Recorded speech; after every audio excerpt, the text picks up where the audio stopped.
You think it's just bad luck. You think you're cursed. You keep telling yourself this time will be different, but the outcome is always the same.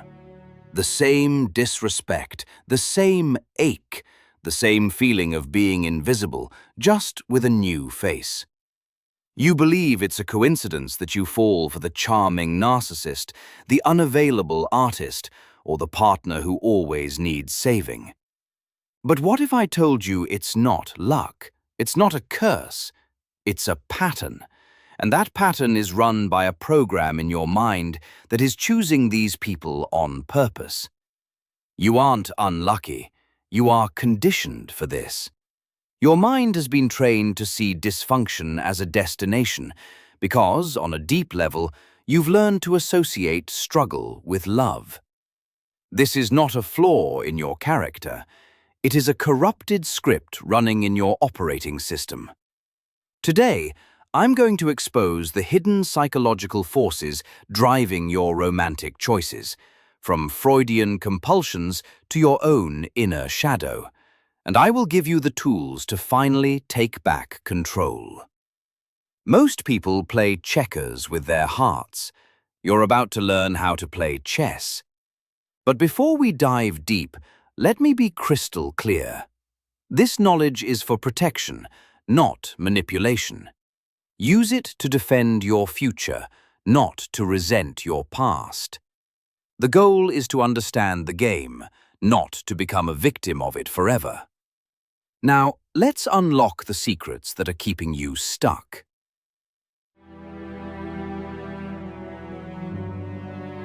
To understand this pattern, we have to start with a deeply unsettling idea from Sigmund Freud, the repetition compulsion. Freud defined this as an unconscious drive to repeat traumatic events or painful dynamics from the past. Think about that. It's a compulsion, meaning you feel compelled to do it. And what you're compelled to do is repeat the pain. Why would our minds do this? The answer is simple: familiarity. Your brain is not fundamentally wired to seek happiness. It's wired for survival, and survival has always depended on predictability. The familiar, even when it's agonizing, is predictable. A stable, loving partner might be what you consciously want, but to your nervous system, it's an unknown territory, and therefore a potential threat. The chaos, the neglect, the feeling of walking on eggshells, that is a language your system understands. If you grew up where love was conditional, where you had to perform for affection, or where you were ignored, your mind encoded those dynamics into its blueprint for love. That anxiety you feel when they don't text back? You call it chemistry. Your nervous system calls it home. This is the dark side of the repetition compulsion. It's a desperate, unconscious attempt to master the past. On a symbolic level, you are not dating a new person. You are casting them in an old role. The parent who withheld love, the caregiver who was unpredictable. Your psyche is restaging an old play, hoping that this time you can make the main character love you correctly. This time, you will be good enough to fix them, and, in doing so, fix the original wound. This is why you find yourself in the same relationship, just with different people. It's a romantic Groundhog Day, engineered by your own mind.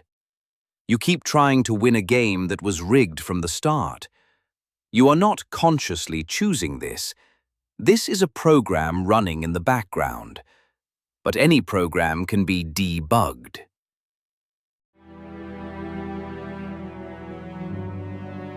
If repetition compulsion is the blueprint, then intermittent reinforcement is the engine that makes the cycle so addictive.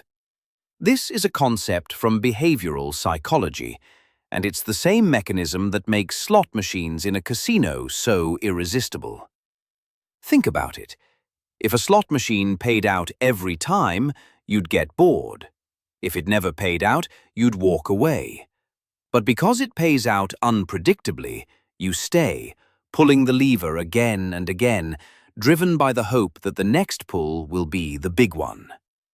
The brain gets hooked not on the reward, but on the anticipation of the reward. This is the exact dynamic at play in a toxic relationship. A healthy partner is consistent. They offer support on a regular basis. It's stable. But a toxic partner operates on an intermittent reinforcement schedule. They give you moments of intense affection, love bombing, and then, without warning, it's followed by criticism, withdrawal, or silence. That cycle of unpredictable reward followed by its absence is biochemically intoxicating. When you're in the good phase, your brain is flooded with dopamine. When they pull away, that supply is cut off, and your brain enters a state of withdrawal and craving. You don't remember the 90% of the time they made you feel worthless. You become obsessed with getting back that 10% of intoxicating affection. This is why the highs feel so high and the lows feel so devastating. This biochemical chaos feels like intensity, like passion. In comparison, the consistent warmth of a secure relationship can feel boring. You have confused anxiety with excitement for so long that you no longer recognize peace. This is not a weakness of character, it is a neurological trap.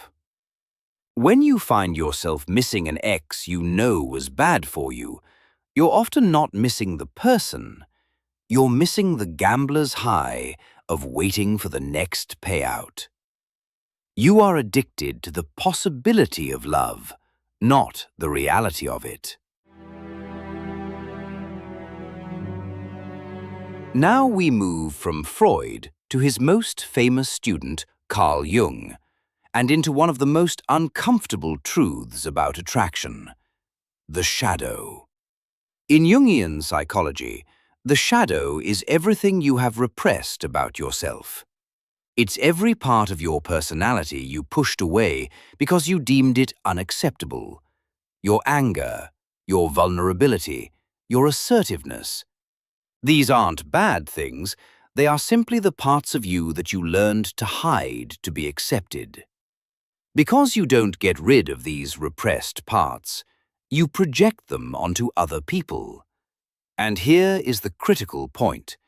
We are powerfully, magnetically drawn to people who embody the very qualities we have suppressed in ourselves. In other words, you don't just fall in love with a person, you fall in love with a missing part of yourself that you see reflected in them. Think about the type you're drawn to. The rebellious bad boy? Perhaps he represents the freedom you were never allowed to express. The powerful, controlling executive?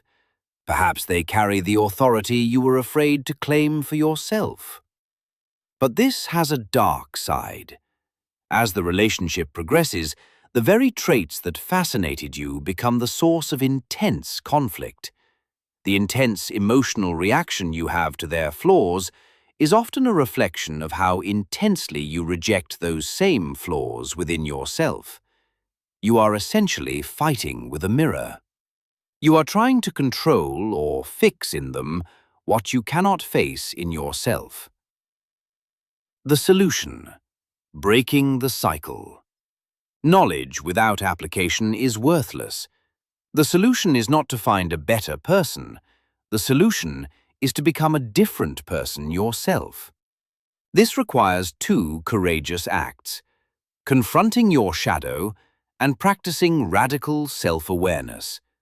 First, you must do what Jung called shadow work. Spot the single trait in your toxic partners that triggers you the most. Is it their arrogance, their irresponsibility, their emotional distance? Now ask yourself, where did I learn that this trait was unacceptable in me? Then reclaim the trait. The goal is not to become the toxic person, It is to find the healthy version of that repressed trait in yourself. If their selfishness infuriates you, it means you need to learn to honor your own needs. By integrating this shadow energy, you rob it of its power to control you through attraction. The second and most vital tool is the ancient Stoic practice of prosoche. It means attentive vigilance, the practice of continuous, mindful attention to your own inner world. It is the art of creating a space between a feeling and your reaction to it. The next time you feel that pull towards a toxic person or feel a spike of anxiety, your only job is to notice it. See it as a signal, not a command. Second, before you react, take one conscious breath. This simple act can short-circuit the emotional hijack of your brain. Let your body calm down first. Third, realize you don't have to solve the problem in that instant. Give yourself permission to address it later, when your nervous system is calm. Most dramas our minds create do not require immediate action. Last, once you have distance, you can question the initial impression. Ask, is this thought 100% true? Or is it an echo of an old fear? This is how you move from unconscious reaction to conscious response. This practice is a discipline.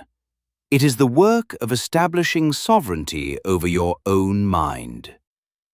Your attraction to toxic people is not a life sentence. It is a psychological loop rooted in past patterns, addictive chemistry, and the unconscious projection of your own shadow. It is a pattern, and any pattern, once understood, can be broken.